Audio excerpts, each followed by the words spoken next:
Well, welcome everyone. Grab drinks. We are, like Jody and I, Jody and I are so grateful to have all of you here. I know this might be one of the first post-COVID appearances that you have been making. Yes, and there's it was a chance that you took on us to come here, so we really appreciate it, and we're so grateful that you're here because we think this is the start of something really special. And but before we get into that, where is Alex from SVB? Woohoo! Coming up. So several weeks ago, Giorgio was chatting with Alex and was telling him about FounderCulture, and he said, do you think that SVB and you, Alex, want to support FounderCulture? And just without even missing a beat, he was like, hell yes, which is amazing. And then and we were talking some ideas around, and we were talking about having an intimate backyard barbecue. And at the time when we were talking about the idea, it was around 10 people. Yep. Which I should have been skeptical immediately because rodeo and soup. So, but it's awesome. So yeah, we have grown in those several weeks just organically and through word of mouth. And here we are. As you can see, we've grown so much already. And thanks for not balking and still supporting us. And if you want to say a few words about SVB and how it supports founders, we want to give you the floor for a minute. Is that cool? Yeah. I don't want to be a banker standing up here talking to a bunch of founders. That's not why we're here. SVB really just tries to bring interesting people together at these sorts of events, and that's exactly what our interest was here. And I'm excited to spend some time with all of you, get to know everyone a little bit better, and really to see where FounderCulture goes. So thank you for including me, and excited to be at my first in-person event since February of 2020. So wow. Thank you. Yeah. Awesome. Thank you. Thanks for being here. Yeah, and there's a few other people we want to also thank. Thank you, Alex. Yes. Thank you also to the other founders that are supporting FounderCulture. So I see James is here from Slab. Jason from Slab. So I'm still meeting Jason. Nice to meet you in person, by the way. So Jason from Slab. We're building FounderCulture on Slab, so thank you for that. Also is Olaf. I haven't seen Olaf yet, but Olaf from Mixmax also gave us a free Mixmax account so that we can spam all of you guys with email. So thank you, Olaf. And then also is Matt here from Snapper. I haven't seen Matt yet. There's Matt. Okay, cool. So we have a photographer, Mo, who's taking some photos. Thank you to Matt from Snapper for hooking us up with Mo so that we can memorialize this a little bit. So yeah, thank you to the founders that are also supporting FounderCulture. Let's talk a little bit about what this idea behind FounderCulture is. And I've got some stats that I'd like to share with you. So every year, 1,500 seed companies are funded. And every year, 800 companies, or so about half, it's like a coin flip, get to Series A. And so that basically means like out of every 100 seed-funded companies, 55 get to a Series A. And then of those, that group of 100, that cohort of 100, 29 of them get to a Series B. So let's just get a show of hands. Like, who's a seed-funded founder right now? Raise your hand. Okay. Who's a Series A funded founder right now?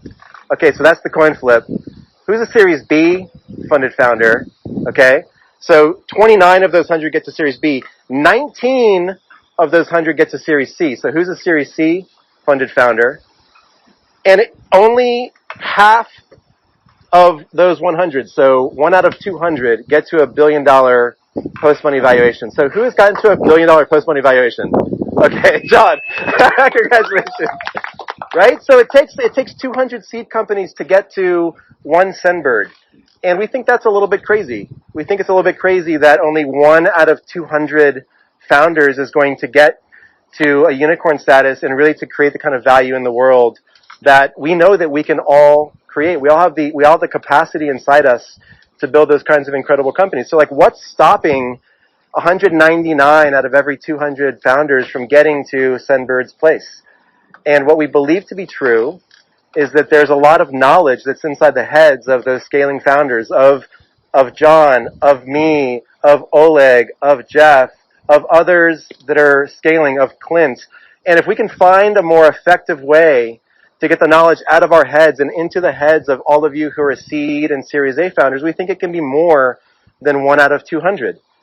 And we would love to try. We would love to create a community that enables us to empower all of you to be more successful and to create world-changing companies. And that's really the idea behind FounderCulture. Like literally here today in our heads is the knowledge that can change the slope of that graph and those statistics.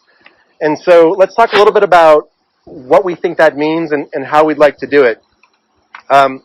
I'd like to tell you, to me, what it's like to scale a company. I think about it like a World War I demilitarized zone, where you've got like the opposing sides, and as founders, we're running across the DMZ, and there's landmines everywhere, and you're like watching like other founders get blown up around us as we're running to the other side. Like that's kind of how it feels to me. I think it's very hard for non-founders to understand what that feels like. That like race to the other side. It's a very unique thing that all of us do. And I think even I would say there's a lot of times when we're speaking to our friends or our spouses and we're pretending to like have a conversation with them when we're actually just turning a problem over in our heads. In fact, like I'd be curious to know like how many of you like raise your hand if you're turning a problem over in your head right now. Okay, ML is, Eric is, who else? Who's back there? Dimitri is, right? Like, this is our lives, is trying to figure out how to not be one of those 199 founders, but how to be that one founder that gets to the other side. And you know, I've had the incredible luck, I suppose, or good fortune, or maybe I just made really good choices, but I've had an incredible partner next to me. I met Sue in 2003, and we've built 4 companies together, and she's not as public about it. She's like behind the curtain. She's like the Wizard of Oz, but really, like, I wouldn't have been able to build Armory to where it is today without Sue or any of the previous companies. And even Sue, someone who's in it every day, it's even hard for our relationship, let alone what it must be like for everybody who's building these amazing companies. So how do we also support the people that are supporting us? Like, the people that are supporting us never get any support, and we're working late. We're always like burning stuff on the stove because we're thinking about problems that we're trying to solve. You know, like, how can we support the people that support us? And that's also, so the idea behind FounderCulture, it's not just the founders, but it starts with the founders. The founders are the core, and it's these other people that support us. It's people like Alex from SVB. It's other trusted vendors. Maybe it's some trusted investors. There's no investors here today. We haven't figured that out yet, so we're like starting with it just being founders and a few other trusted personas, but we believe that it's true that we can create a community that has founders at the core, and we figure out how to bring others in to support our success.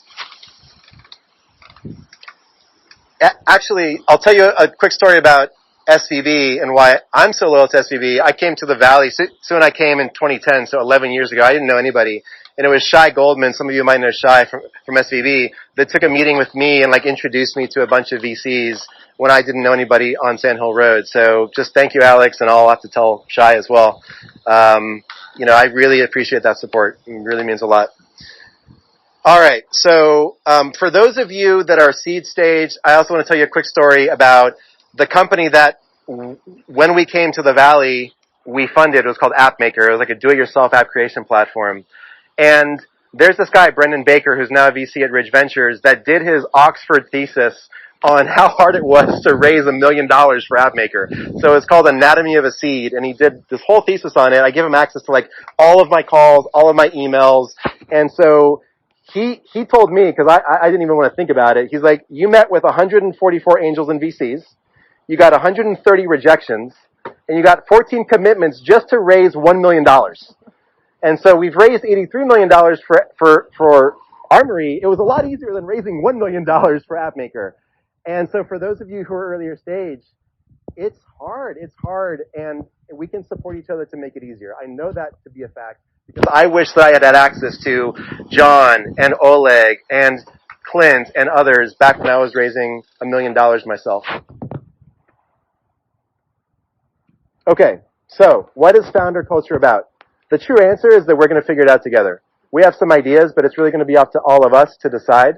But we think that FounderCulture can be about removing those landmines in that DMZ and making it more likely that more of us get to the other side by sharing knowledge back to Series A and seed stage founders.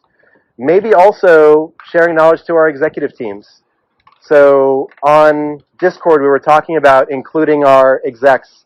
I would love my VP sales, my VP of customer success to learn from those of you who also have those people in your companies. So potentially we open this up to some broader groups and help each other really remove those landmines. I think the challenge is that we're time poor, right? We're all busy building our companies. So how do we make it more efficient for us to get the knowledge out of our heads and into the heads of the other people that are literally standing here today? It's like we have secrets in our heads. And if we could just get those secrets into the heads of seed or Series A stage companies, you could be a lot more successful, or at least you could make different mistakes. Like, don't make the same mistakes we've made. Make different ones, right? But at the same time, we want to make sure that we hold space for all the different people in different stages, because at different stages, you're going to be consumers of the information and the knowledge share. And at different points, we're also going to be producers and we're going to be the sharers. But we want to make sure that people don't feel guilty or that pressure to, man, I just, had 3 different calls and I feel pressure to give back. How do I do this? And we think it'll organically come because we need to, because we understand the journey of a founder, we know that you're at different stages, you're going to have different spaces to give back. And so there's no pressure to be one or the other. I think that holding that true space is really important. And we actually we know this works because even though FounderCulture is brand new, we helped Emil get an investment done this week, and we had a goal to get it done by the end of the day yesterday, so you could arrive today with less stress, right? And 5 days. 5 days. And we did it. Clint helped, Kate from OnQ helped, JJ helped, Scott helped. There's a bunch of people that helped Emil get this done. Thank you. Would not happen without you guys. You are welcome. Absolutely. Very, very, very excited to see what you build, by the way. So we know this works. How do we do it more efficiently and more effectively? And so with that, I'd like to talk a little bit about what some ideas are on how we can help each other. And let's start with this concept of Chatham House Rule. So many of you have heard about Chatham House Rule, and the way it usually gets compared to what happens in Vegas stays in Vegas. It is not that. Many of you, what happens in Vegas does not stay in Vegas. Those stories get told. But Chatham House Rule is all about not having attribution outside of Vegas, right? So it's the story can get told. In fact, we want the story to get told. We want the knowledge to percolate out to all of you, but even to the people who aren't here, to those 199 founders that didn't make it when John did. We want the knowledge to percolate out to all of them too. So it's not about the knowledge being held in a closed space. It's about the attribution not being shared. We don't want the person who says it to feel unsafe. We want to have a safe space where we can share knowledge with each other, but get that shared as broadly as possible. So, for example, I am recording this right there for the founders that can't be here today. Founders are the core group. We want to share this with other founders. It's okay for the founders to know who's saying what. But outside of those founders, our exec teams, the public, we don't want any attribution. But we can still share the content out as long as it's not attributable. So that's a really core part of this.